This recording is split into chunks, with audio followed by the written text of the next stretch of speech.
सुप्रभात बच्चों। कल हमने हिंदी में पाठ 2 का अध्ययन किया था, मंत्र तंत्र। जो उस पाठ का हमने आधे पाठ का अध्ययन किया था और बाकी जो बचा हुआ पाठ है उसका अध्ययन हम आज करेंगे। मंत्र तंत्र कि मंत्र तंत्र क्या होते हैं, किसे बोलते हैं मंत्र तंत्र। कल आपको बताया था कि मंत्र तंत्र परिश्रम होता है, जो मेहनत की जाती है वही मंत्र तंत्र होता है। राजा ने उनमें से किसी से न तो कुछ पूछा और न कहा। ये राजा होता है, वो उसके जो गृहस्थ जो थे, कुमार जो थे, उनसे ना तो कुछ पूछा और ना ही उनसे कुछ कहा।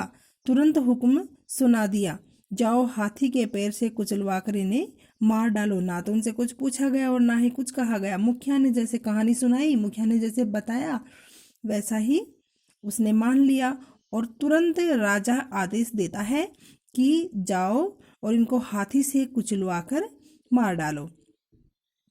राजमहल के लंबे चौड़े आंगन में उन्हें बांधकर लिटा दिया गया।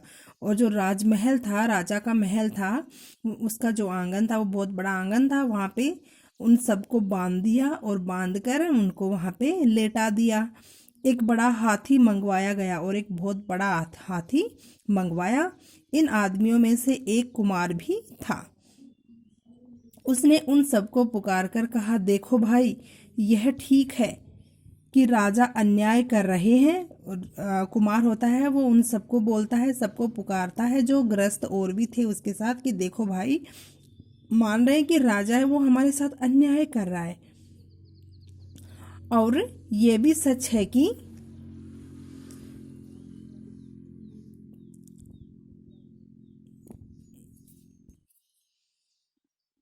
हाथी हम लोगों को अभी मार डालेगा, पर तुम लोग राजा पर क्रोध न करना। और वो बोलता है कि ये भी सच है कि राजा हाथी है वो हमें अभी मार डालेगा, लेकिन तुम लोग राजा पे क्रोध मत करना, राजा पे गुस्सा मत करना। जैसे अपना शरीर हमें अच्छा लगता है और उससे हम जैसा प्रेम करते हैं, राजा के शरीर से भी हम लोगों को वैसा ही प्रेम होना चाहिए।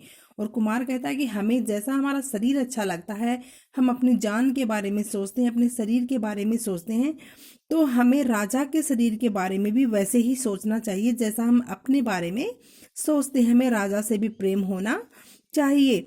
उन्होंने ठीक वैसा ही किया और उन सब ने वैसा ही किया। राजा के आदमियों ने हाथी को ऐसे चलाया कि वह उन लोगों को कुचल दे, पर वह किसी तरह आगे न जा सका। और वो जो हाथी होता है, जो सैनिक थे, राजा के लोग जो थे, उन्होंने हाथी को इस तरह से चलाया ताकि वो उनको तुरंत कुचल दे, लेकिन हाथी था वो आगे नहीं जा रहा था। चिंगाड़ कर पीछे लौट आया और चिंगाड़ कर पीछे लौट आया। भाग चला और भाग गया वहां से। दूसरा हाथी मंगवाया गया, वह भी आगे न बढ़ सका और दूसरे हाथी को मंगवाया, वो भी आगे नहीं बढ़ा। फिर तीसरा, चौथा और बहुत सारे हाथी मंगवाए। बाद में तीसरा मंगवाया, चौथा हाथी मंगवाया, और भी बहुत सारे हाथी मंगवाए, लेकिन एक भी हाथी आगे नहीं बढ़ा और एक भी हाथी था वो आगे नहीं आया।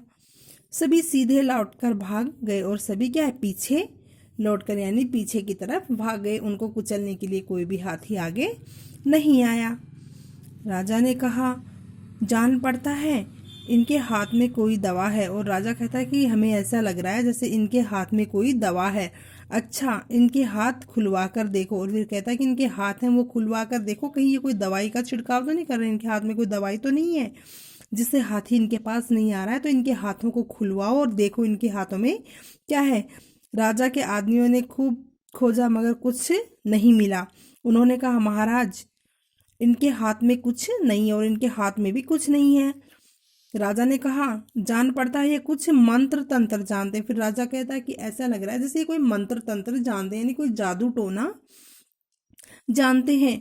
उन्होंने खुद ही पूछा, क्यों जी, तुम लोग क्या कोई मंत्र तंत्र जानते हो? फिर राजा खुद पूछता है, क्यों, आप बताओ, कोई मंत्र तंत्र जानते हो क्या? हाथी है वो आपके पास क्यों नहीं आ रहा है? कुमार ने कहा, महाराज, हम लोग कोई मंत्र नहीं जानते हैं, हम 30 आदमी जीव हिंसा नहीं करते। फिर कुमार होता है, वो बोलता है कि हम कोई मंत्र नहीं जानते, हमें कुछ भी नहीं आता है।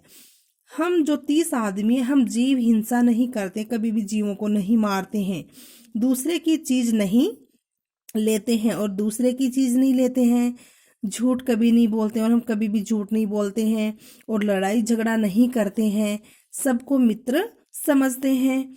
जो हो सकता है सो दान कर देते हैं और जो हमसे बनता है वो हम दान में दे देते हैं। ऊंची नीची जमीन को समान कर देते हैं, लोगों के लिए तालाब खोद देते हैं और घर बना देते हैं, यानी कि बहुत सारे काम करते हैं। महाराज अगर हम लोग कोई मंत्र जानते हैं तो बस यही, और कोई मंत्र नहीं जानते। और कुमार कहता है कि जो भी हम मंत्र जानते हैं वो सिर्फ हम यही मंत्र जानते हैं, इसके अलावा हम और कोई मंत्र नहीं जानते हैं। राजा इनकी बात सुनकर बड़े खुश हुए। मुखिया की जमीन जायदाद जब्त कर ली गई और उन लोगों को उनका गांव और एक बड़ा हाथी दे दिया। उन लोगों को बहुत ही सम्मान के साथ राजा ने विदा किया। अब हम इसके शब्दार्थ करेंगे नोटबुक में। आपकी जो कॉपी है उसमें आपको शब्दार्थ करने हैं। गृहस्थ ब्रह्मचर्य आश्रम के बाद का विवाहित जीवन। संग्रह यानी इकट्ठा करना। कुदाल यानी मिट्टी खोदने का एक औजार जो फावड़े से कम चौड़ा होता है। अंट संट उल जलूल यानी फालतू काम। आमोद प्रमोद यानी मौज मस्ती। हंसुआ लोहे का बना एक धनुषाकार औजार जिससे फसल काटते हैं। चौरस्ता चौराहा। जीव हिंसा जीवों की हत्या। ये शब्दार्थ आपको अपनी नोटबुक में करने हैं। नेक्स्ट, अब बुक पार्ट अपनी बुक में कीजिए। कुमार कैसा आदमी था? बुरा, अच्छा, सामान्य। कुमार कैसा आदमी था? अच्छा। मुखिया राजा के पास क्यों गया? शिकायत करने, उपहार लेने, कष्ट देने। क्यों गया? शिकायत करने। मंत्र तंत्र क्या है? जादू टोना, परिश्रम, कुछ भी नहीं। तो मंत्र तंत्र परिश्रम है।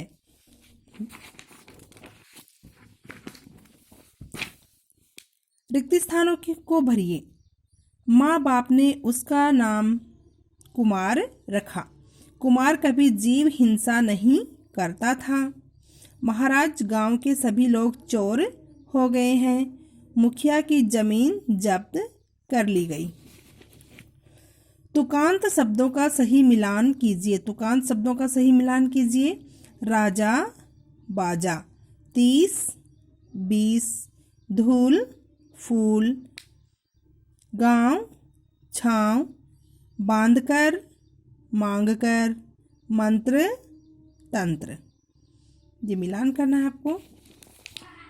अगला प्रश्न है, किसने कहा महाराज गांव के सभी आदमी चोर हो गए? किसने कहा? गांव के मुखिया।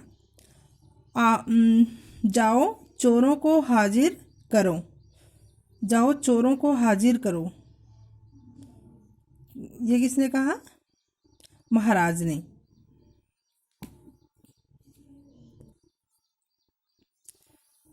राजा के शरीर से भी हम लोगों को वैसा ही प्रेम होना चाहिए। कुमार ने। महाराज हम लोग कोई मंत्र नहीं जानते। ये किसने कहा? कुमार ने। भाषा ज्ञान। निम्नलिखित वाक्यों को उदाहरण के अनुसार एक वाक्य में बदलकर लिखिए। मुखिया राजा के पास गया, वह राजा से बोला। एक वाक्य में लिखना है, मुखिया राजा के पास जाकर बोला। उसने एक स्थान से धूल मिट्टी हटाई, उसने साफ कर दिया। उसने एक स्थान से धूल मिट्टी हटाकर